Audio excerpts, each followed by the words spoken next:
सभी गुरमुख भाई बहनों को प्रेम भरी जय सच्चिदानंद जी। बंदो चरण सरोज गुरु मुद मंगल आगार। जय सेवत नर होत हैं भव सागर से पार। गोरा जी के सिमरन मात्र से नाशत विघ्न अनंत। ताते सर्व आरंभ में ध्यावत हैं सब संत।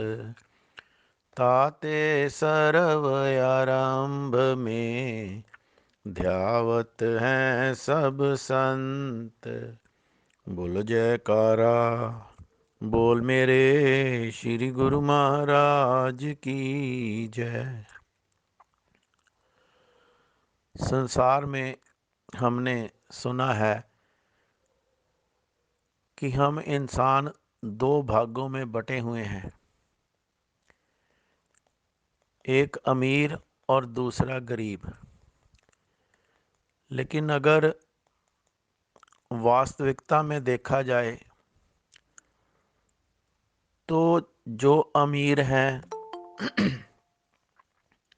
वह भी बहुत से ग्रुप में बटे हुए हैं। जैसे देश का एक इनकम टैक्स का स्ट्रक्चर होता है और आय के हिसाब से उसको कितना टैक्स देना है, उसके अलग अलग स्लैब बने हुए हैं। उदाहरणतः जैसे 3 लाख अगर वार्षिक आय है तो उसको कोई टैक्स नहीं देना। 5 लाख है तो उसके लिए अलग प्रतिशत का स्लैब है। 10 लाख है तो उसके लिए अलग है। और 10 लाख से ऊपर अगर वार्षिक आय है तो वो अलग इनकम ग्रुप में गिना जाता है। हमने भी अपने आप को ऐसे ही किसी ना किसी ग्रुप में रखा हुआ है। और जिस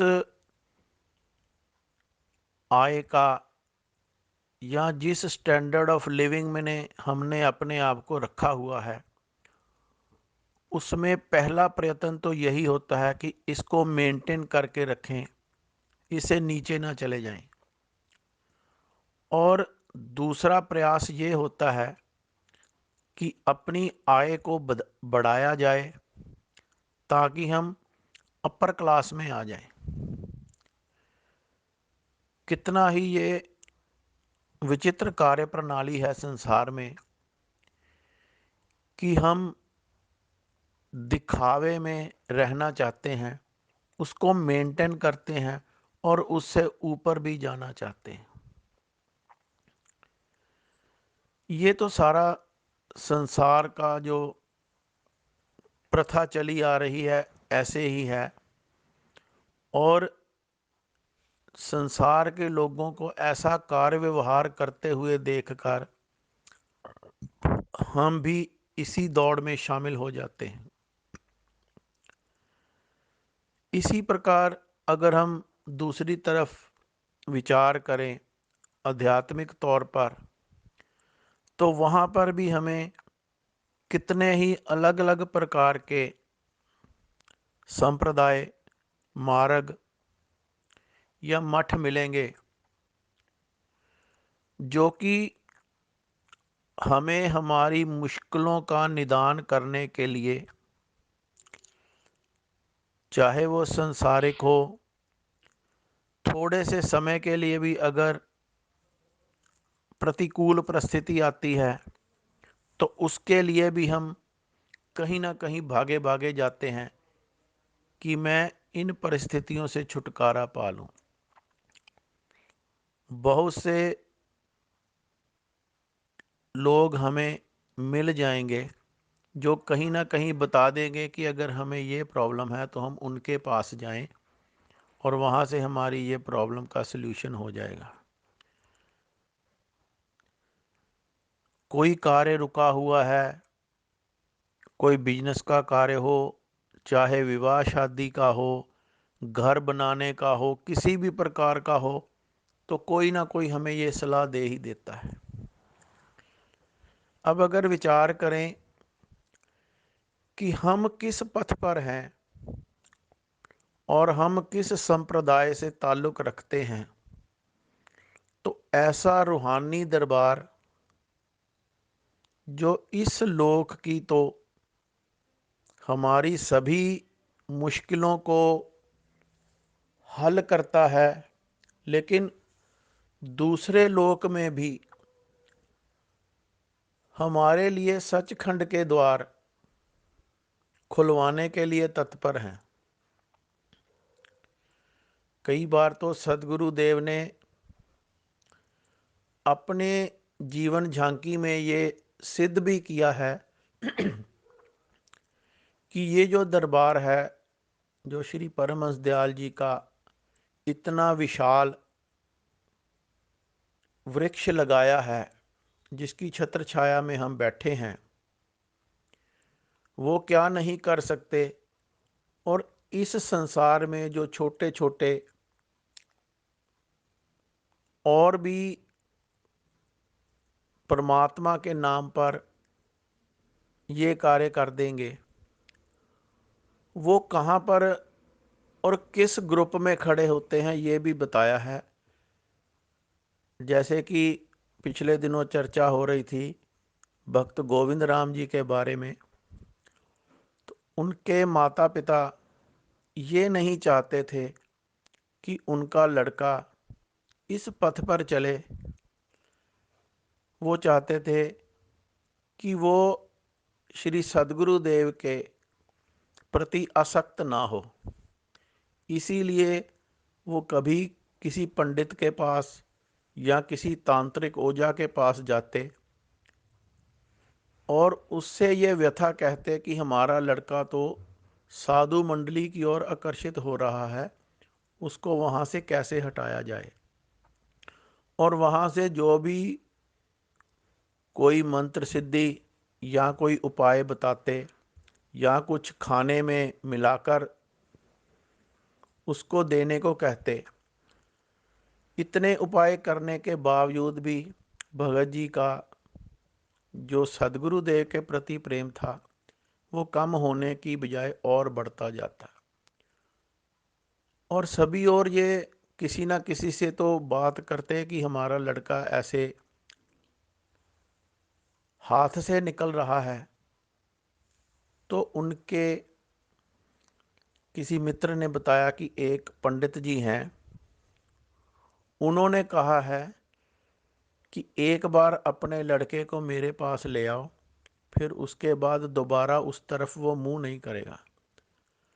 तो गोविंद राम भगत जी के माता पिता उसको उस पंडित के पास ले गए। लेकिन जैसे ही उस पंडित ने उनके माथे की रेखाओं को देखा, तो उन्होंने एकदम से कह दिया कि इसके सदगुरु देव तो संपूर्ण सदगुरु हैं, और जिसका सदगुरु ऐसा हो उसका कोई कुछ बिगाड़ ही नहीं सकता।